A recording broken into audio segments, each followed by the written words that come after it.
Good afternoon, everyone. And once again, a very warm welcome. The question that is on all our minds, is there a COVID strategy to investing? Or should we have an investing strategy that does not rely on COVID? Well, I won't keep the suspense any longer and welcome to our online forum Mr. Siddharth Rastogi, MD, Ambit Capital, to answer those questions for us. Thank you for making it, Siddharth. Thank you, Rachna. Thank you, Mr. Dhanuka. Yeah. Guruji. Yeah. And we have been introduced to the exciting world of investing by our mentors, Mr. Vishnu Dhanuka and Mr. Sanjay Bhuvania, who built our confidence and made us serious investors through our organization, Millennium MAMS, started by them 28 years ago. And we are financially independent thanks to our mentors.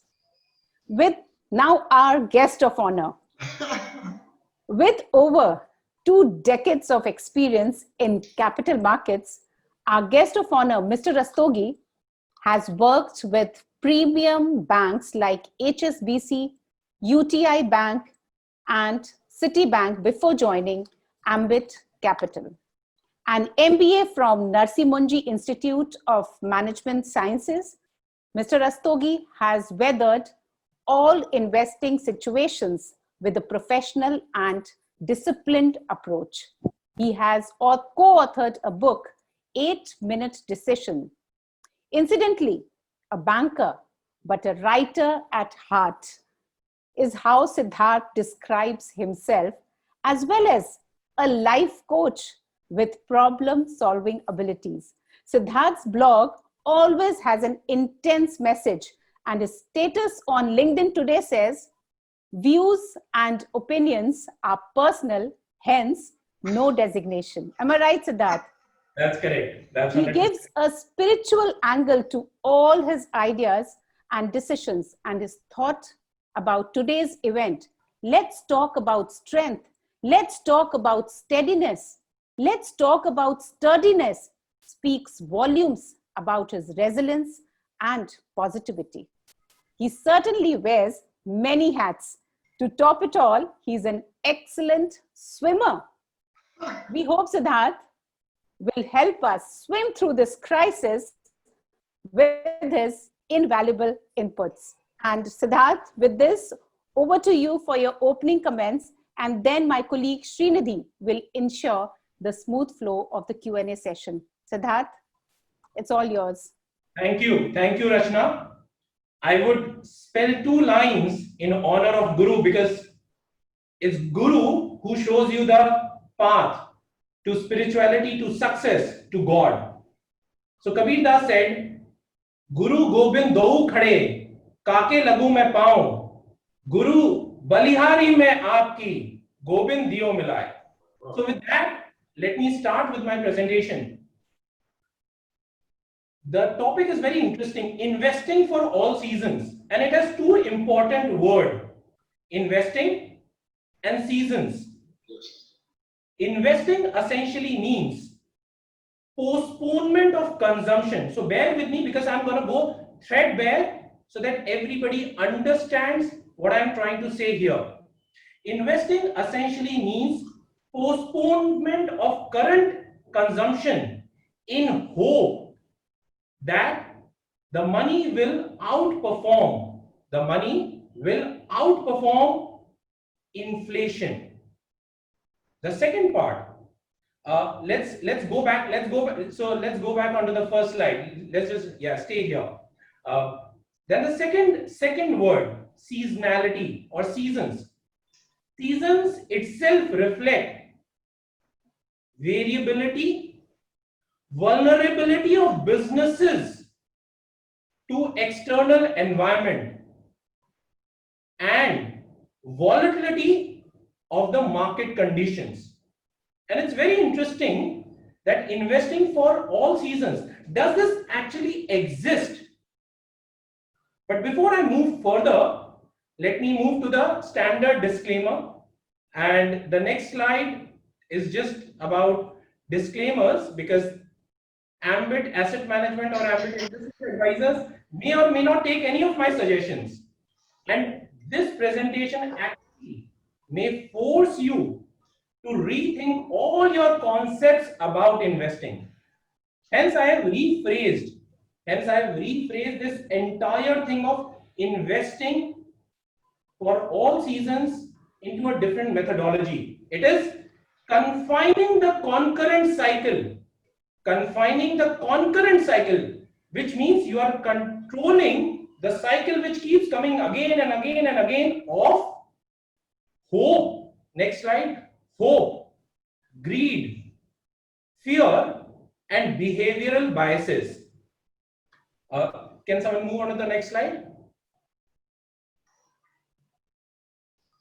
Yeah. So this is what we are trying to control when we are saying that investing across seasons. There's a very famous saying which Benjamin Graham said, and this so resonates with the investing. Investing is not a game to beat others. It's not about beating others at their game. It's about controlling yourself in your game. So investing across cycles, across seasons is not about external environment. It's about identifying your behavior biases, and then controlling them. So let's move on to the next slide. So, and with this, let me narrate a short story. Can we move on to the next slide? Yeah. So this is going back into Mahabharata days. We all know the story of Mahabharata, so I'm not going to reiterate. Anyways, Doordarshan and Star Plus has been showcasing it again and again during this pandemic. So they are bringing the memories back, which is excellent. So specifically coming after 12 years of Vanvas and 1 year of incognito, Agyatwas, Pandavas came back. They came to Dhritarashtra and asked, can we get our Indraprasth back? We have fulfilled all the conditions, what has been stated by you. And Yudhishthir, because he was the Dharamraj, and he said, I want peace at any cost. I am happy to forget about the humiliation. I am happy to forget about all the past crimes which have been done by Kauravas. I am happy to forgive everyone. Can I have peace? Dhritarashtra said, I am happy to give whatever it takes. And Dharmaraj said, can we have our rightful Indraprasth back to us? Duryodhan said, no way, I am gonna let go. Then Lord Krishna offered peace, and he said, don't give us Indraprasth, just give us 5 villages. But those 5 villages have to be independent of the control from Kauravas or from Hastinapur. On this, Duryodhan said a very simple thing. I am not gonna give even land which is equivalent to the top of a needle. Even that much land, I am not ready to part. Why did this happen? Why did Duryodhan behaved in this manner? The reason why Duryodhan behaved in this manner is because of our behavioral bias, which is known as endowment effect. What does endowment effect actually means? Endowment effect means that we value things more than what we don't have. So things which we have, we value them more as compared to things which we don't have. Can we move to the next slide? Let's take a very simple example to narrate this behavior. Let's assume me and Mr. Dhanuka, we enter into a bet. And a bet is very simple. tossing of a coin. If heads come, then Mr. Dhanuka is going to receive 5 lakh rupees. If tails come, then Mr. Dhanuka has to give away 3 lakh rupees. Fair deal, fair wager, and the probability of the coin, so it's an unbiased coin, so the probability of heads or tails coming is 50-50%. Okay.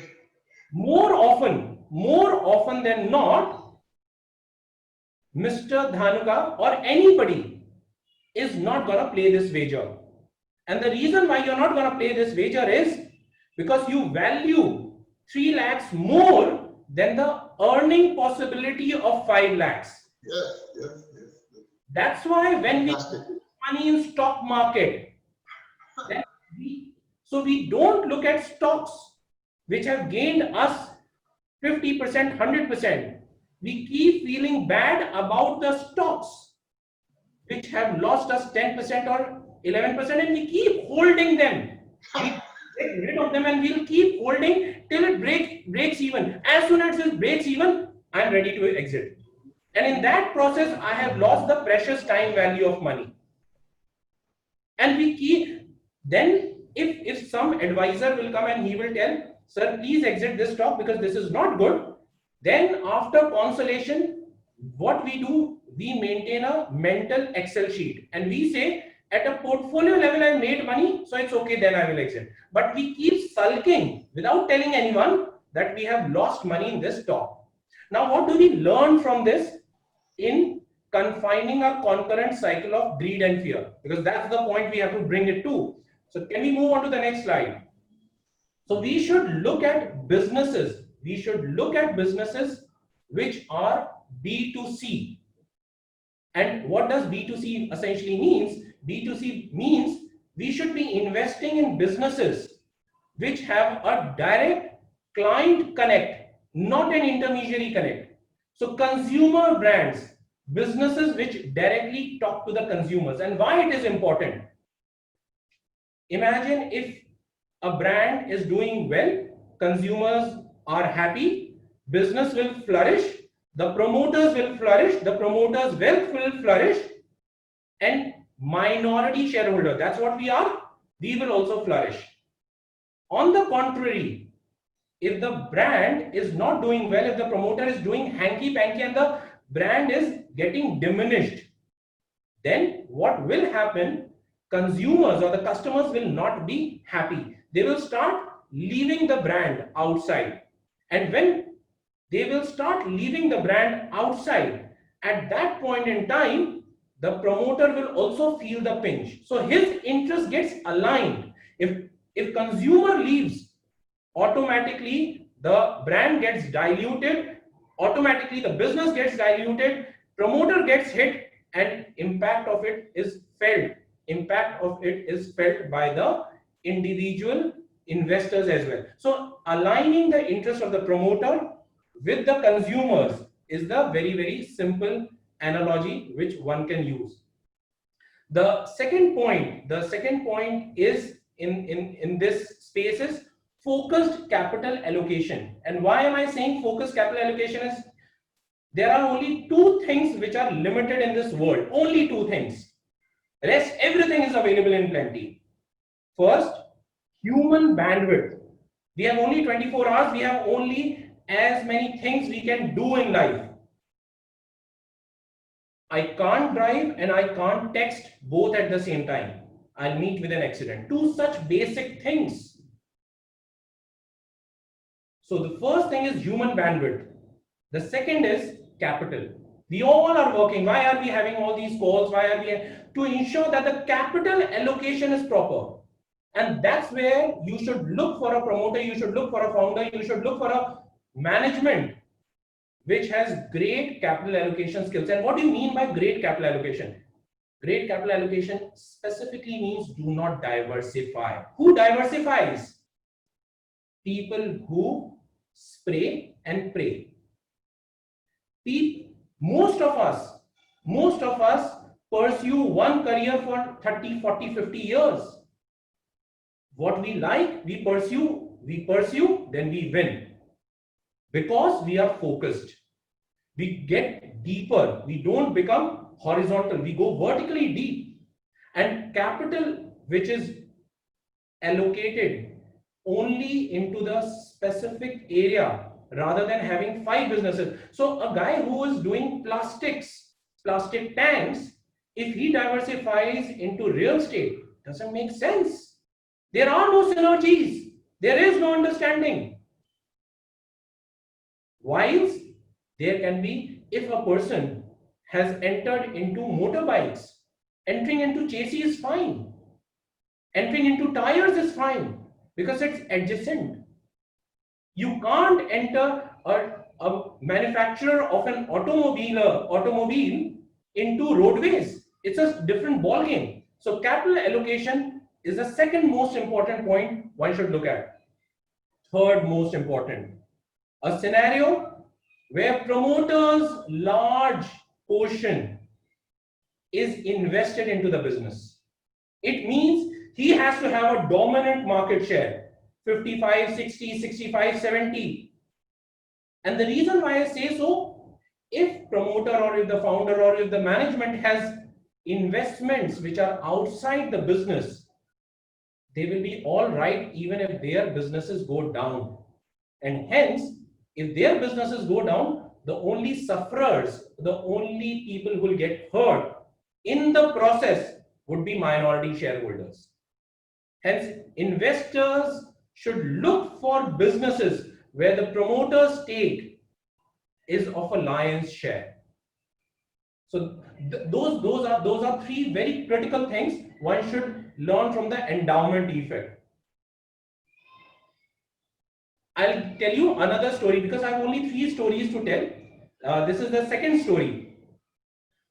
This is about a company which was valued few billion dollars, in excess of 8 to 12 billion dollars, and this is way back in 2000. So I'm taking 20 years back. Blockbuster is a US firm.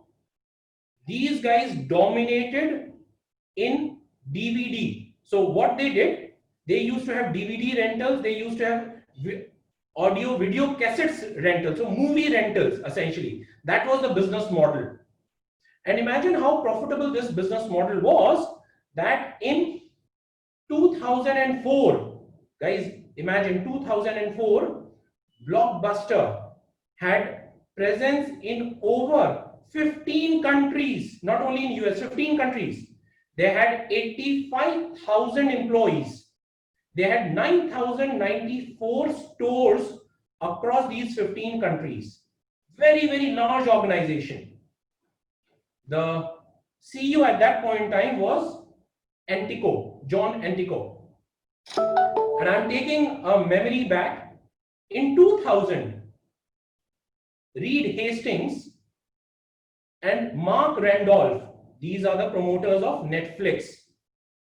They went to Dallas to meet Joe Antico and offered Netflix on a platter for $50 million. $50 million, 2000. Joe Antico, he laughed at them, little bit humiliated, and both these gentlemen came back. 2010, I'm fast forwarding. 2004, I told you it is Blockbuster was having 9,094 stores worldwide, 15 countries. Very, very profitable. 2010, 10 years later, when this episode happened, Netflix was valued at $13 billion, 1-3, 50 million, $13 billion. Blockbuster filed for bankruptcy in 2010 and was merely valued for $24 million, $24 million. Netflix was valued at $13 billion. Today, Netflix, after 10 years, is valued at $217 billion. $13 billion to $217 billion. What went wrong? Blockbuster received almost 50 to 60% of its revenue by penalizing the customers. So their largest revenue pool came from late payment fees. So they used to give DVD rentals, they used to give video cassettes. After 2 days, people who couldn't return, they used to charge the fee, the late payment fees, and that formulated their largest pool of money. They realized their mistake, but the management was so adamant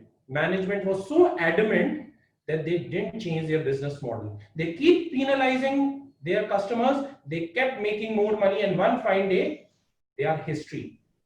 What does this behavior known as? Why did they do it? So we all have biases, so have the CEOs of big companies. That is known as anchoring effect. What is meant by anchoring effect? Anchoring effect means we rely on the first piece of information which comes to us. Authenticated, unauthenticated, does not matter. We just rely significantly on the first piece of information which is given to us about a person, about a company, about an object. So let me give you a very simple example. It happens in our lives, it happens in our business. So let me give you a business, very simple analogy in the investments parlance, then I'll come to your personal life. Imagine you have bought a stock A. Stock A has been invested at $100, and there's a stock B. Stock B has also been invested at $100. Stock A at $100, stock B has $100. You have invested $200. After 2 years, $100 has actually become 350. So you have gained 100 to 250 rupees plus, so 350. The second stock from 100 has become 80. So your total investment value is 420. 200 you invested, 420. Now you just need to redeem $50 because you need the money. After 3 years, you need the money because you want to spend it, you want to have a good life. More often than not, people will exit the stock A, which has become 150. So that's one analogy. Second analogy I will give you. I have bought a stock at $100. I made money at $300 till 300 for in 2 years. I sold the stock. Now the stock has become 400. I want to buy it again, but the question which will come in my mind, isn't it too expensive? I sold it at 300. How can I now buy it at 400 or 450? And we keep giving this gyan to everyone that with the increase in sales, with the increase in profitability, the market cap should jump. We all know this. This is written in thousands and thousands and thousands of books, but we still don't care. Similarly, in human life, in life, what we do, and this is a little embarrassing. So think about it. People who have got 2 kids. Okay, I have got 2 kids as well. So people who have got 2 kids, generally one will be, and after, so initially both of them would be similar because somebody would excel. But after age 10 or 12, somebody will start progressing better than the other automatically. It's human nature. It's always human nature. And what as parents we will try and do always, we will keep betting on the weaker horse. We will keep betting on the weaker horse. We will keep supporting the weaker child. अरे वो तो अच्छा है, वो खुद ही कर लेगा.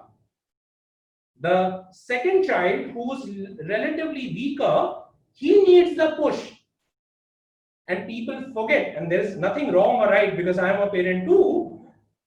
Most people believe, had the brighter child got the focus, even better, imagine the possibilities.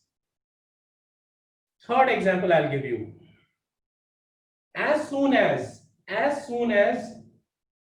we meet an individual without any reference, or if somebody tells that please meet this guy, please meet this gentleman, and I give an opinion that he is little crooked, he is little wicked, he has not done anything with you, he has not even demonstrated any act, you have not even met him, seen him, done any business with him or any conversation with him. Just because Siddharth Rastogi told Mr. Dhanuka that this gentleman is wicked, the way you will deal is with a negative mindset. You will avoid doing any business. And it may just have happened that Siddharth Rastogi is a wicked guy. He had done something bad to that gentleman. And hence the counterproductive result would have been that I'm bad.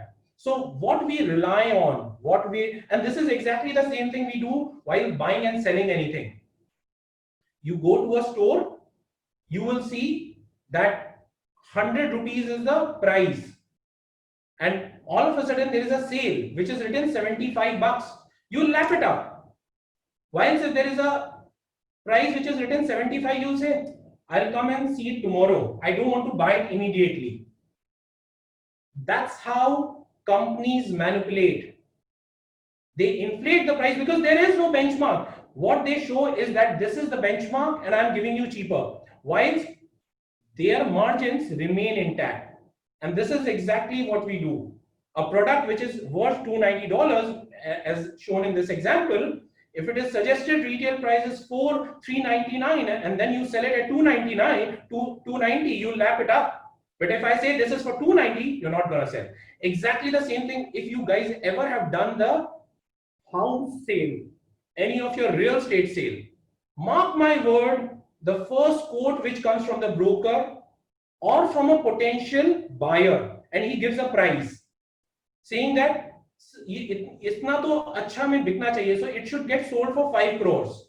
Now you have set your mind. There is no sanctity whether 5 crores is the right figure or 4 crores is the right figure. And you will keep hoping, yaar mujhe 5 crores se thoda sa zyada milna chahiye. Thoda sa zyada. And the market is at 4 crores. Doesn't matter. And you keep holding the investment. So that's what is known as anchoring effect. Now, next slide. So what does it reflect? What does it reflect? We keep cutting the legs of our fastest horses. That's the biggest mistake we do in all our investments. In life, in personal life, in investments, we keep slowing down people who are running fast, who are trying to demonstrate. And we keep averaging our losses. Have you ever heard even a fund manager, forget common, have you ever heard a fund manager buying at top? So he buys something at 1%. Let's assume there is an X stock which is trading at 52-week high, and he will only buy 0.5%, and he will keep waiting. The stock will come down, then I will buy, then I will buy, and the stock keeps moving up. Then he says, yeah, my thesis is I will move into the next stock. So that's the challenge. That's the challenge which we all face. Now this is the mother of all biases, and this is a strong bias. I love this thing, and that gives me confidence that before I die, I will have a humongous positive change which I'll bring on this planet. So this is known as the butterfly effect. But before I talk about it, let me narrate a story. About Pulwama attack, which is not very far. Let's go back into the last Valentine's Day. This is 14th February 2019. 3:15 p.m. in the evening. A Scorpio laden with explosives which can blow perhaps a bridge which is 2 kilometers. That kind of explosives ran into a convoy of 76 CRPF buses. 2 buses get damaged fully. 40 casualties instant. Unofficial number says 42. I don't have the real picture, but whatever is the number.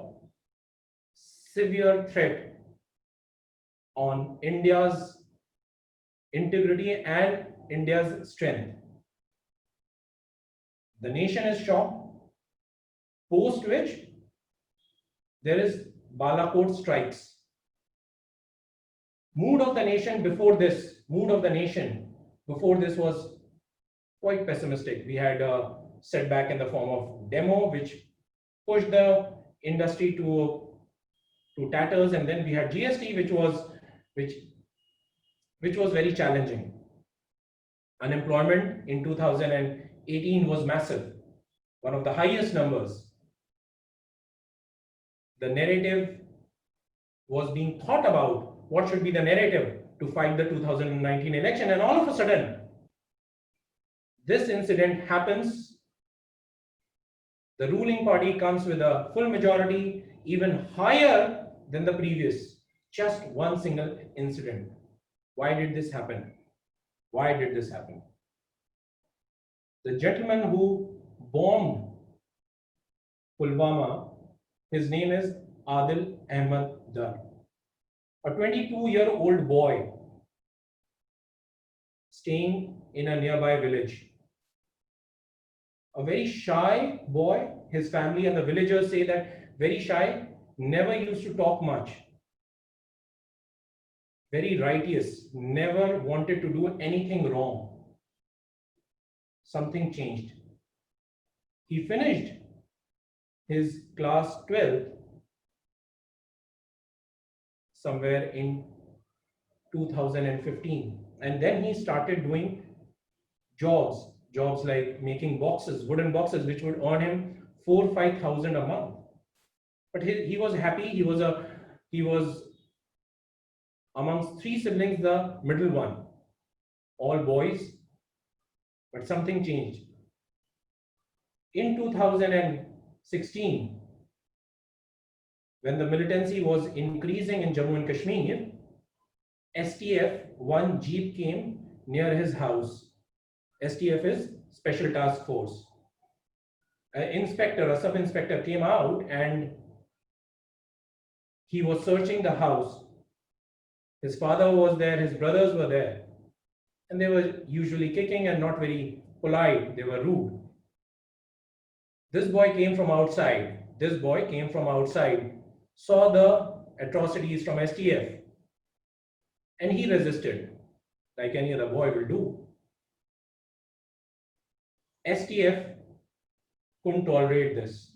They made the boy bend down on his knees, put his nose onto the ground, and forced him to make a circle with his nose around the jeep of STF that day.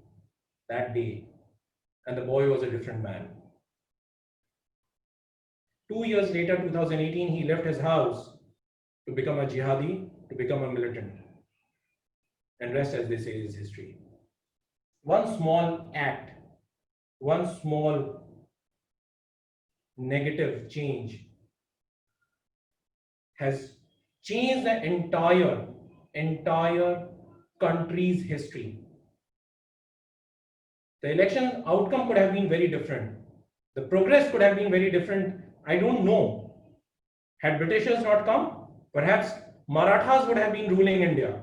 Marathas 300 years before. You don't know. So I can't presume what could have happened. But a very small change, very small act can lead to massive changes in future. Hence, we all have the power to make those positive or negative changes. And hence, we have to be very careful when we act. Now, let's come back to the investments. When we look at businesses, we start looking at identifying businesses which are giving us opportunity, which are giving us quick buck, which have huge debt, which have political connections. But we forget a very simple point, that sooner or later, all that will get caught up in the company and in the stock price. And we have umpteen examples of companies which are bad and dirty. A recent case being a Wirecard. 99% wealth being eroded into 19 days. One of the biggest power IPOs in this country in 10 years, 99% of the wealth got eroded. So if you will invest in bad and dirty, we can move on to the next slide. So if we move, so this is known as the butterfly effect. Butterfly effect is a concept in physics, which essentially means if you change the initial settings with a very small amount, the end result can be very, very different. And how did this come into effect? Why it is known as butterfly effect? It has been scientifically proven if a butterfly flaps its wings on the eastern hemisphere, let's assume in India, there can be a tornado which can come because of it in Brazil, which is in the different hemisphere. That's the power. And similar concept goes into the power of investing. If you keep investing, we can move on to the next slide. The power of investing lies in picking up businesses which are clean and consistent. What is mean by clean? Very simple. No political linkages, no bureaucratic linkages, no related party transactions. And why is it important? Remember, there are no free lunches. Today, you hire a bureaucrat who will help you get contracts. What if the government changes? What if, so the bureaucrat also will have his pound of flesh and you will suffer eventually. You can run in 2 years, 3 years, 5 years, but eventually you will suffer. And you will not know. Keep in mind, most people think they will exit before it peaks out. And I will not be caught. Never it happens. Never it happens. Second, you should look at businesses which have defensible moats. What do you mean by defensible moats? It essentially means businesses which do not get impacted from the external environment, but which plan to control everything internally. So whether it is IT systems, whether it is hedging, everything is done internally. The planning is so superior, the demand predictability is so superior that you don't have to rely on anything external. And the most important thing is, and this is my favorite one, always look, while investing in India specifically, or even the world, look for businesses which produce goods at the lowest of the pyramid, the consumption pyramid, lowest. Because India has 138 crore population. You have to live, you have to eat, you have to survive. And if you have to do that, you have to consume these things. And if you have to consume these things, it really doesn't matter where the world is moving. And in this COVID times, in this pandemic times, we have seen businesses which are at the lowest of the consumption pyramid. They have not only benefited, but they have grown. Every pandemic, every eventuality, every disaster give these kind of companies to become bigger and mightier, while the smaller and the weaker perish. These companies get the demand which is fulfilled, which is unfulfilled from these companies. And if you keep focusing on these three parameters, to sum it up, just remember in your mind: clean, consistent, congealed. What does congealed mean? It means strong. It means robust. So if you look at companies which are clean, consistent, and robust, you do not have to worry whether outside there is a pandemic, there is a war, there is a geopolitical situation. Don't worry about. And that's what is the investing all about. Looking internally, believing internally, and holding it. So that's about it from my end. I'm happy to answer everything, whatever under the sun, whatever apart from stocks, I can talk about practically everything. Thank you, Siddharth. It was a wonderful presentation, like how you have drawn parallel between stories from life incidents and investing decisions. Like, it was simply amazing. Now I would like to bring in Srinidhi. Srinidhi? Yes, Rachna, thank you. Yeah, over to you, Srinidhi. Hi, Srinidhi. Hi, Siddharth. Thank you. That was, I must say, a very novel experience. First of all, I think you're the first speaker who's addressed us standing. So I think it has really, really added to the whole element of interest to see you moving around and gesticulating. And before I bring in others, I'd like to quickly ask you a question. You've written a blog on, I don't know how you pronounce it, as Alif or Alif, as against belief. Correct. So it again sounded like a very interesting concept. So if you could quickly take us through that. Sure. So, Alif and belief, these are again biases, cognitive biases. So let me give you a very simple example. If so, have you guys ever done any adventure sports? Then you would appreciate it. If on a top of a big mountain, if you make a bridge where the bottom is of glass, where you can see through, and it's very deep, it's very, very deep, what will you experience? It's your fear, right? You will be fearful. Absolutely. Or let me give you a very simple example. When you watch a movie like Sholay, right? Yes. And the reason I'm using Sholay, because it's everybody would have seen it, at least of my generation, may not be of the younger generation. In the end, when Amitabh Bachchan dies, we all are emotional. Absolutely. We all know it's a fictitious story. We all know it has no reality. Yes, yes. But we still. So what are beliefs and what are beliefs? So beliefs essentially are which are inculcated from outside. So religion is a belief. Okay. Praying to God is a belief. When we hear on the other side, so nobody has taught us that if you give something to a poor, and I'm sure because when my son, who's barely 4 years, he gives something to his sister, who's a 7-year-old child, he feels happy that I've shared. Now, I have not taught him this. He automatically has this feeling, right? So that is known as alif. So belief and alif, they are two different concepts. So belief essentially are embedded. When a child is born, he is like a pure vessel. There is no good, there is no evil.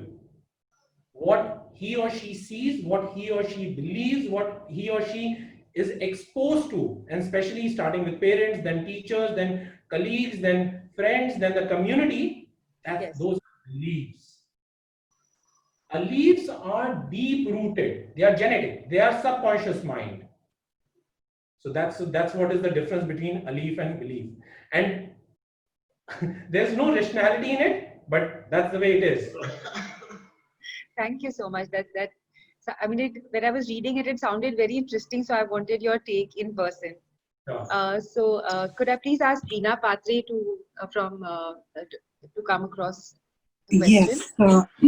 Good evening, Siddharth. It was an excellent presentation that you had today. Well, I would like to ask you, what are your thoughts on the pharma sector in India? Okay, so remember that pharma, if I have to divide it into 3 parts.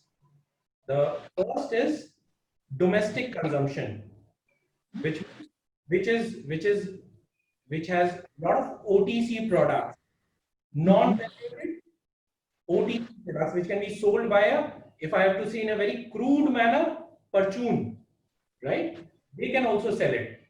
Then you have got, so that is one. The second is domestic but prescription driven.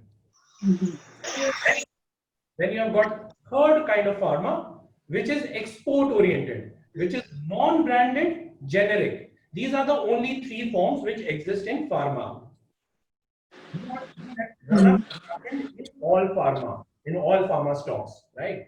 And this has happened predominantly because people believe that ultimately COVID medication has to come from pharma, so just buy something.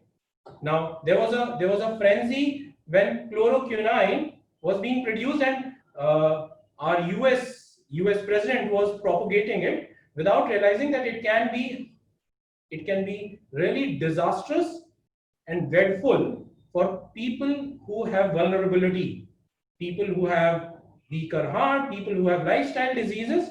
If administered on them, it can be really fatal. It can be really fatal, but that's their opinion. I have no one to question that, right? But everything has run up. So what you need to focus on is first very simple thing. So I spoke about my first slide, which is B2C, and I spoke about the lowest of the consumption, right? Now, if you go into the first category, which is OTC, remember that's where the margins are significantly higher. So whether it is protein powder is manufactured by a pharma company, okay? Although a protein powder can be manufactured by anyone, you have protein in your milk, you can make protein, but it is being sold like hotcakes. So every mother wants to give, and more the branding, and the same pack will now is costing for children, for women, at least 2x what it used to. But that's the gimmick. That's the gimmick, and you are living with it, so you buy it. And those are the stocks. So that's one. So you should focus on them, because those are great long-term play, because they are not playing on today and now. They are playing on human psyche. And remember, two things as human beings we never compromise on is health and education. I'm the poorest of the poor. I may earn maybe 2,000 bucks and I'm staying in a remote village, but my child is crying. I'm going to take that child to the nearest dispensary, administer 500 rupees of medication, which can be just plain drip water. The doctor has fooled me, but I don't care. I am feeling nice. Placebo effect. This is also, there's a term, placebo.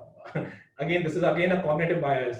So nonetheless, so that's one thing which will never, so look at those kind of businesses. The second one is look for businesses which are sensitive. So imagine today all of us are doing what? I'm wearing a spec. I'm wearing specs, right? A pair of specs. Here, Rachna is also wearing. Mr. Dhanuka is also wearing. Lot of us are wearing, right? And with the exposure, our eyes are only going to get weaker. So look for domestic demand, which is going to emerge from either eye drops, ear drops, these kind of things, which are so, and which is domestic consumption. Don't look at branded products which are export oriented, because remember, pharma is a very sensitive sector. Pharma is actually equivalent to a social sector. And I don't know if you guys have noticed, so I read a lot and I write a lot. Because I read a lot, I can write a lot. The world is moving towards right wing. The world is becoming a isolated place. So every country is trying to become Atmanirbhar. Not only India, everybody. So they are living in isolation. Now, if that has to happen, companies which can produce these kind of medication, which is indigenously produced and consumed, will always do better. On the other side, if I start exporting, what will happen? In the name of US FDA, European FDA, something or the other, I'll keep doing fingering, right? I'll keep stopping, because I have to show my population, my voting population, that, hey, look, I'm stopping those guys. I'm allowing my domestic companies to grow. I'm allowing the foreigners to go back. And that's where, and you don't want to be caught into that narrative, whether if a red flag comes from abroad, then all of a sudden, the stock is down by 30%. Oh, I didn't do anything. I just bought it 30%. Now what should I do? So avoid this. Look at the first two categories. You want to participate in pharma play, it's a great play, because diseases are only illnesses, mental illnesses. So I wrote a note about mental illness and how can we actually curb mental illness, and these are the times. So anyways, so the point is, things are only going to become much more complicated, because the population is only going to increase. Population is going to increase, resources are limited, the control of the resources even is going to become even more limited with fewer number of people. With the pandemic, even the rich is going to become even more richer, the poor is going to become poorer, and the middle class is going to become poorer. So the health hazard is going to increase, and hence pharma has to do well. Thank you. Thank you so much. Sorry, a pessimistic note on the human side, but that's life. Thank you, Siddharth. I'd like to bring in Aditi at this point. Aditi Saraugi, you had a question. Thank you for this brilliant presentation. I wanted to know that which sectors do you think fall under the 3 C's? They said it's clean, consistent, and congenial. So very, very simple. Look at businesses which are at the lowest of the consumption pyramid. So look at paints, look at FMCG, look at industrials. आपके घर में tiles टूटते होंगे, पानी की leakage होती होगी, right? So look at so keep looking at businesses which impact you directly and which are not leveraged. So look at sectors that way, and then find companies which are not leveraged and which are number 1 or number 2. So one thing which I didn't mention because it wasn't fitting in is always look at market leaders. Even if you're giving a premium to the market leader, it's all worth it.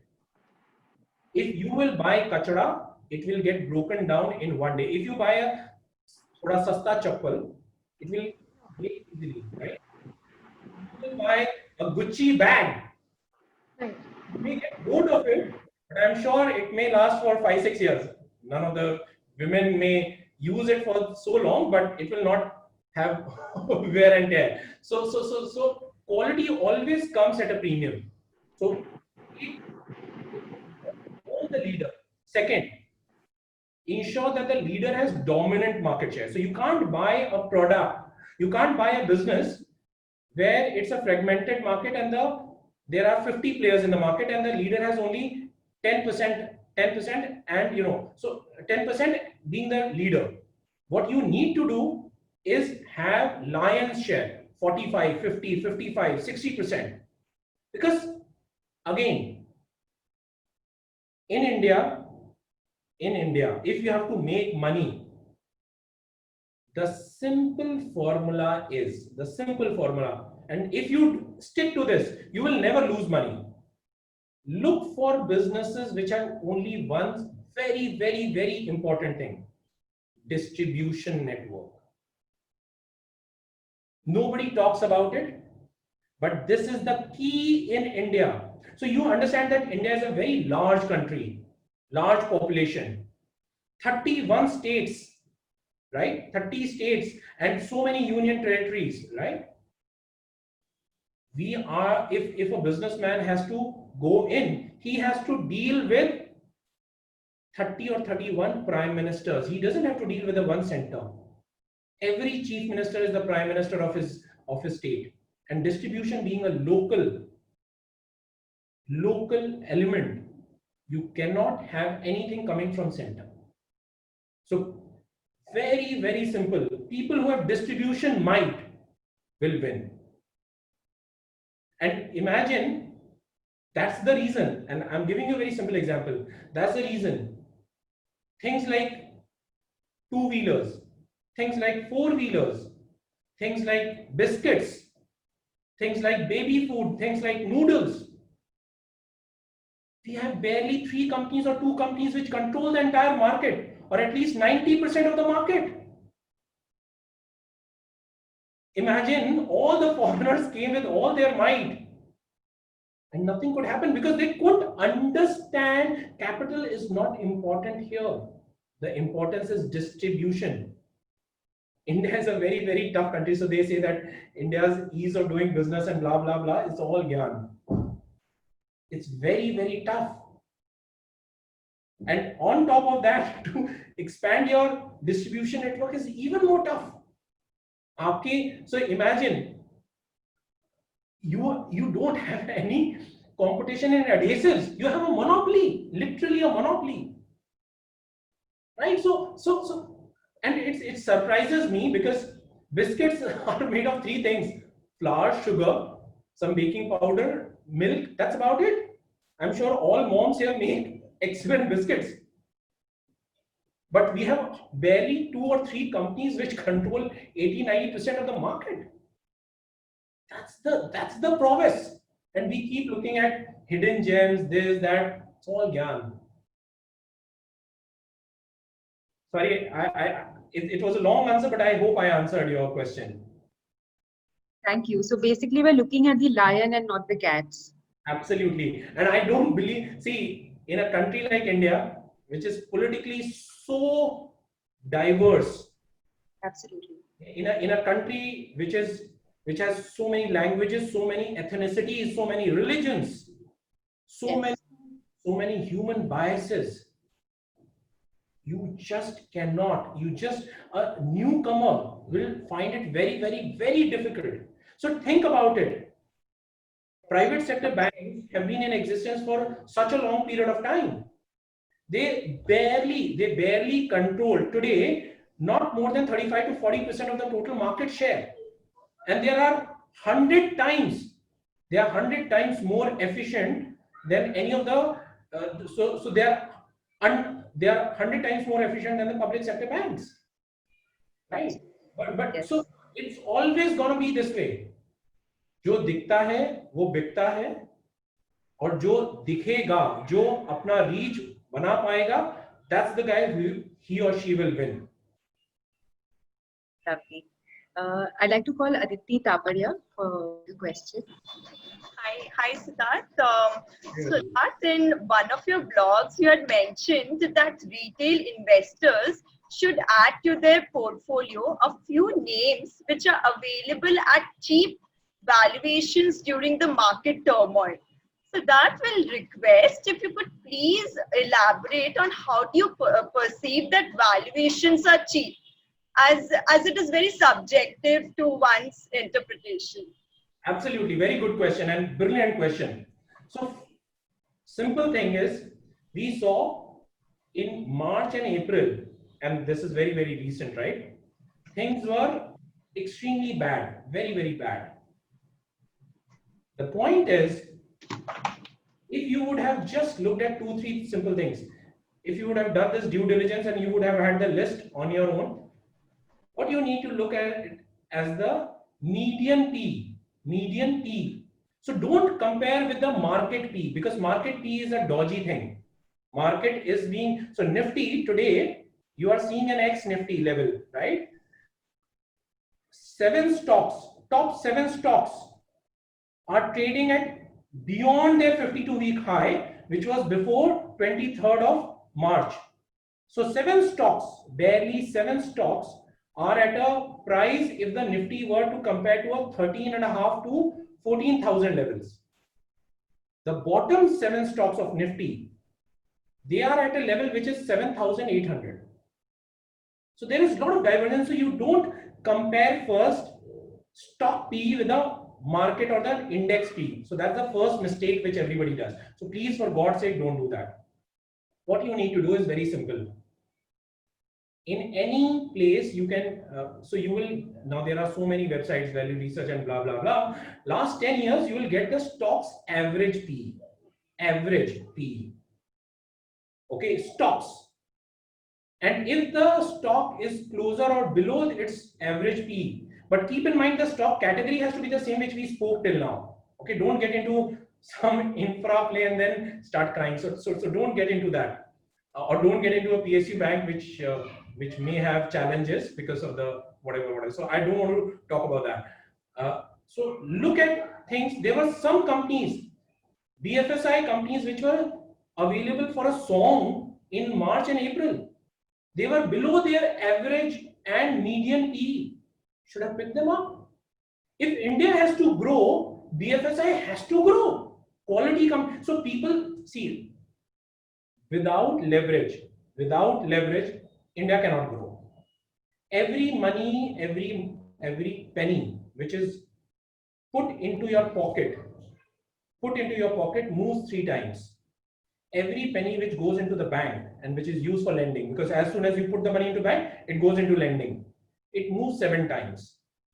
If India ever has to grow, so India is growing, we are already a $3 trillion economy, and if we have to become so I have written a lot of places that we can actually become 10 trillion in 10 years. So that's my vision, that we should be by 2030, and this will be India's. So whatever is the political scenario, things will be very, very turbulent in the political scenario. So don't get bogged down by it, because politics and business don't go hand in hand. Strong political system, weak business. Weak political system, strong business. Always history has shown. Always. If you want to see, read my 2018. I have written a lot of presentations I gave that if the government is going to be weaker, we'll have a rocket. Unfortunately, for last 3, 4, 5 years, you and I can share the data also at a later point in time with you. The corporate earnings have been declining. Our peak earnings of corporate was in 2007. After 7, the corporate earnings as a percentage of GDP or any other parameter you take, it has been declining. So as a corporate, if we need to grow, we need to have a robust BFSI segment. And remember, the good news is thanks to this pandemic, one permanent change has happened. Interest rates in India and the world are going to remain soft for at least next 5 years, which is a great comfort. As of now, it's not being translated into the business segment because of the fear. Eventually it will. So as soon as this fear comes in, and again a fear will come in. So don't think that markets where they are, they're going to remain. There can be a correction in another month and a half, and then just see if it is closer to its average or below average, pick it up. The stock, it has to be stock. You can't compare a FMCG valuation with an infra valuation. You can't compare a private sector bank with a PSU bank and say that, oh, look, private sector is expensive. A private sector, if it is coming down from its peak, and if it is around its average or below average, pick it up. You're going to make tons of money. Thanks so much. Thank you. Siddharth, I'm going to read out a question from Shikra Saraf because the network is poor. So she says, generally stock markets and gold move in opposite directions. Right now, how come both are moving in the same direction? Very interesting question. So what is happening is, this happens every time immediately after the event has happened. So let me give you an analogy. So 2009, exactly the same thing happened. The number of retail investors who speculate in the market when markets start rising because of the cheaper money. So the cycle is simple. Let me give you from the beginning. There's an event which happens. There's a problem which comes into the world. Couple of mighty nations start printing money. As soon as they start printing money and they cut the interest rates to 0 or sub-zero, the money supply increases and the cost of capital reduces dramatically into the world, not only. And hence, people start pushing towards or get interested into the risky assets, which can be emerging market equities. You clear? Yes. There is an event because of this. Printing of currency starts because of the Yes. printing of currency. Automatically, the money starts flowing into the risky.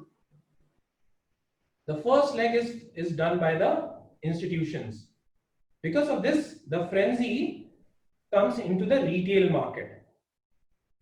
This time the frenzy is crazy. So in 2009, the volumes between institution and retail, generally retail participation into the equity markets is closer to 20 to 30%, not beyond that. In 2009, it went up to as high as 40-45%.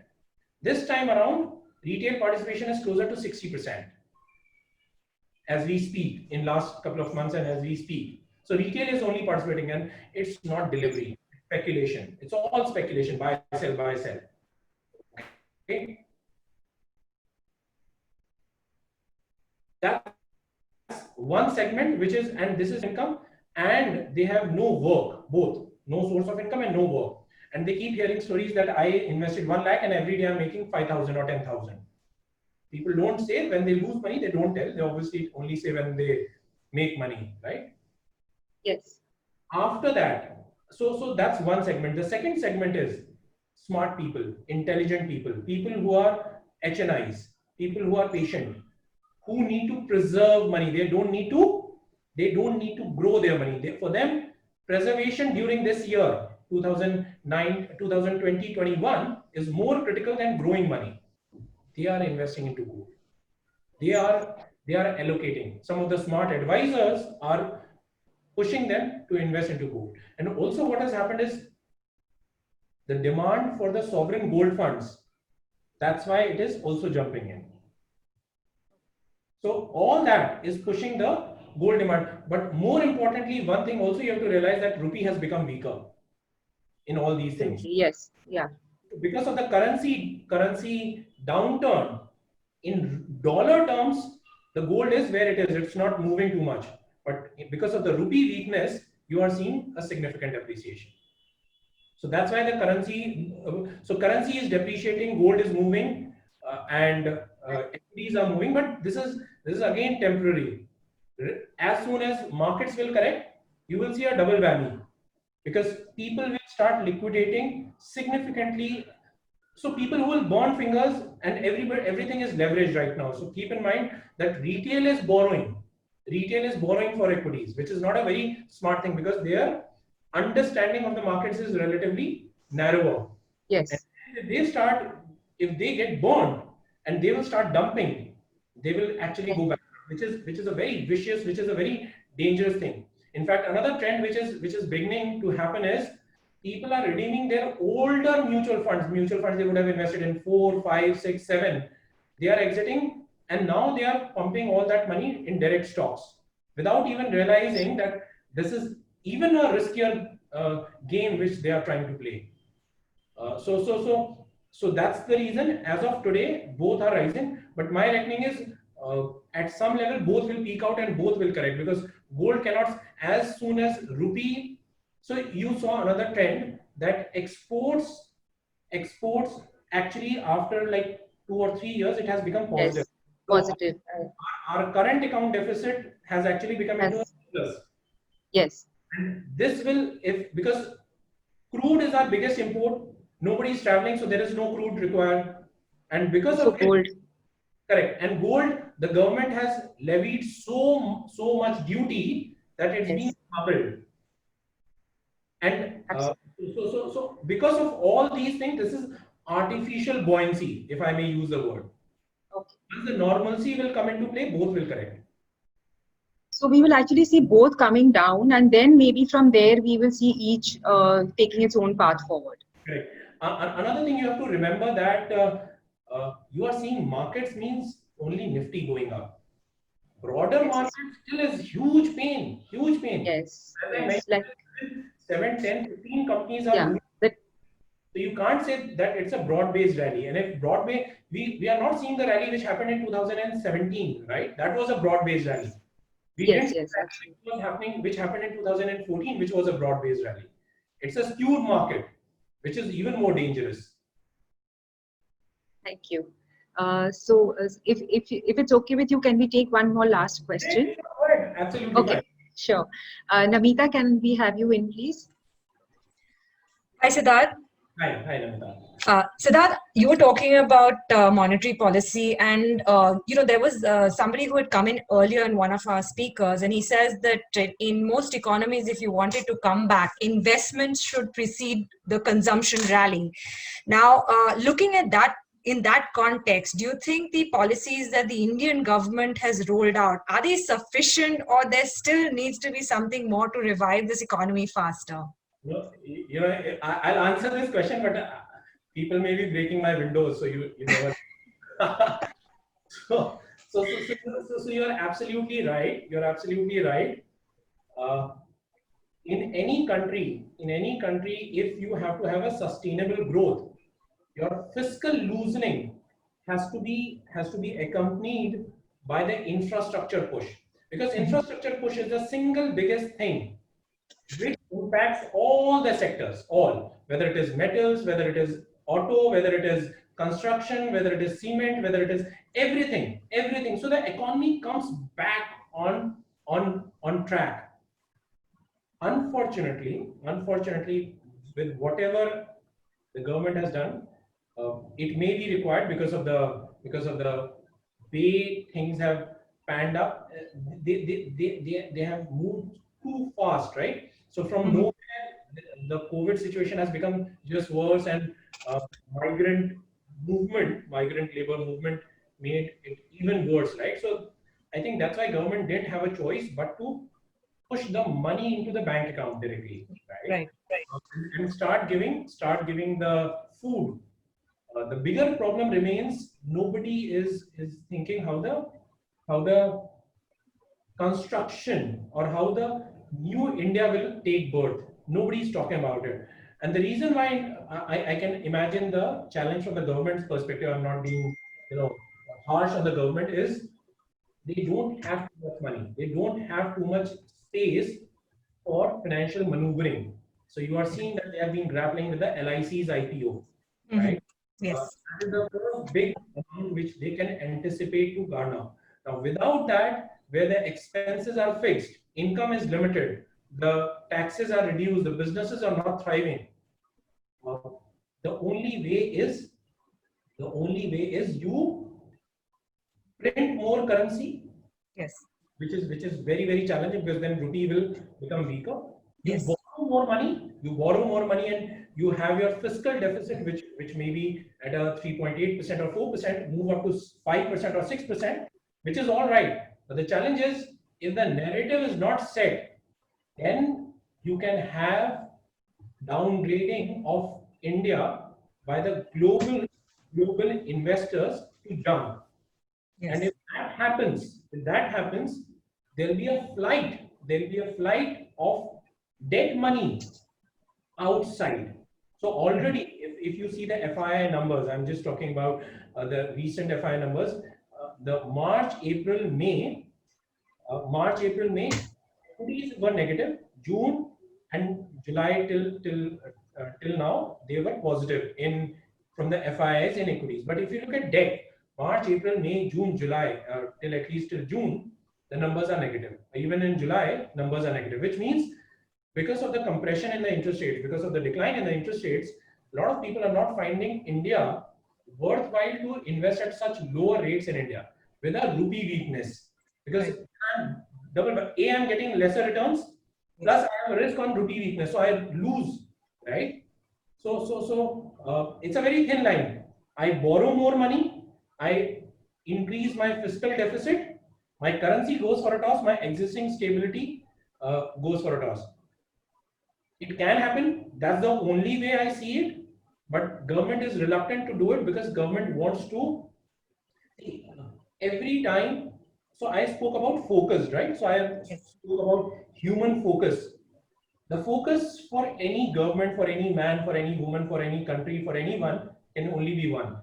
This government is doing extremely good things on political consolidation and drawing the geopolitical geography for India, right? Mm. But economically, India, perhaps, you need to spend more time on figuring out the country's well-being. So that's where a little bit of balance is needed. Right. Thank you. Thank you, Siddharth. So, you mentioned about government policies, and the government has come up with the 3 big bang reforms of agriculture. So, before we sign off, we'd like your take on agriculture and where it goes from here. It's a subject very close to all our hearts, especially for our mentor, Mr. Dhanuka. So, if you can just have a quick view on that. So for agriculture, there are 3 things which are very, very pertinent. One is water. Okay, till the time regular uninterrupted water and consistency of water supply, you cannot have improvement in agriculture. The second is realization of the produce on an immediate basis. Okay, which means I produce, I have a ready market, I can sell it at that price, whatever is the market rate, right? So ready to the market. So that's number 2. And number 3, predictability of what is profitable to sow. So demand predictability, right? If you look at Israel, if you look at US, what they do is very simple. Because of the algorithms, they have figured out that after 6 months, the price of chana would be X. Approximately, it cannot be because it's market, but you can predict that after 6 months, the price is gonna be this much. Now, if I'm able to communicate to the farmer community effectively, they will decide whether I have to put rajma or chana, which is more profitable, because the space is the same, effort is the same, time is the same. All corporates do the same thing. Or today, if a corporate has to buy, so I wear a innerwear, right, and it has elastic and it has clothing, right? The company which is the leader and which manufactures, it predicts that after 3 months, after 6 months, after 12 months, this is the demand which is gonna come in, and hence I need this much of raw material, and I have already blocked it at this price because I need this much. I don't want, when I start reaching the market nearer to the consumption, the prices will shoot up. Right? So it's a very basic, simple demand predictability which every corporate will do. Every corporate, which is of reasonable size, right? In agriculture, this is a very basic thing. The problem is all these three things are not being addressed. To a certain extent, I can imagine that eChaupal, eNAM, they are happening. But the bigger problem remains. Middlemen are putting eNAM, not the end farmer, not the end customer, not the end farmer. So if end farmer does not get the realization, he still gets 1 rupee a kg for his tomato. From where the hell he's going to extract profits? Forget profit, uska cost. He cannot even extract his cost. We can keep making these big policies, these things, but until and unless these three basic things. Now think about it. I'm digressing for a minute. Every year, and you can see every year, closer to 26 to 30 million people in Assam, closer to 15 to 20 million people in Bihar, because Kosi, and some part in Orissa, they all get displaced because of floods. And then you have floods which come into other parts as well, right? A very simple project of connecting all the rivers. So we are talking about waterways which are outside the country. What if there is an inland waterways which is there in, I'm sure you guys would have, some of you would have traveled to Netherlands, right? Netherlands is a country where almost 14% of the country is below sea level, below. I'm using the word below, right? Yes. Despite of that, it has one of the best waterways. Now, the point I'm trying to make here is, if we do a massive project, if we do a massive project which is connecting all the rivers, imagine places which has excess water, floods, and which have famines. So some part of Maharashtra, like Beed, some of the places are perpetually in dry zone. Yes. We do this connectivity. Imagine the kind of boost which one of your friends, one of your colleagues spoke about, right? Fiscal. Yes, fiscal. That's a massive project. So Vajpayee did it because at that point in time, we were again struggling. So he did the Golden Quadrilateral. Yes. It is benefiting the country because these are big projects. They will take a long time. They will take a lot of capex, but they will increase the productivity and human capital index to the next level. The point is, do you have the political will? Because if your political will is directed somewhere else, so I have serious, but one good thing is that this time around, my reckoning is that agriculture will hold us. Agriculture will, because agriculture still is little more resilient, and there are a lot of local initiatives of B2C. So business to customer, or F2C, farmer to consumer or farmer to customer directly, which we are seeing all over the country. And it is not driven by governments. It is driven by local NGOs, local social organizations. So that's a very, very encouraging and positive move, which I'm sure if it turns out into a revolution, then it can change the face of agriculture for good. Thank you so much. That was an absolutely brilliant session. And not only just on investing across all seasons, but whether it was on parenting and whether it was on our belief or Alif. So yes, thank you so much, Rachna. Yeah, I agree, Srinidhi. That was a brilliant session. And thank you, Siddharth, for your dynamic insights and priceless guidance. Like, it's really going to help us sail through these turbulent times. And I think that we certainly feel a lot more enlightened after this session. And as Srila mentioned in the chat box, that you have really made things simple. And this is very much in keeping with our Millennium Ma'am's philosophy taught by our gurus.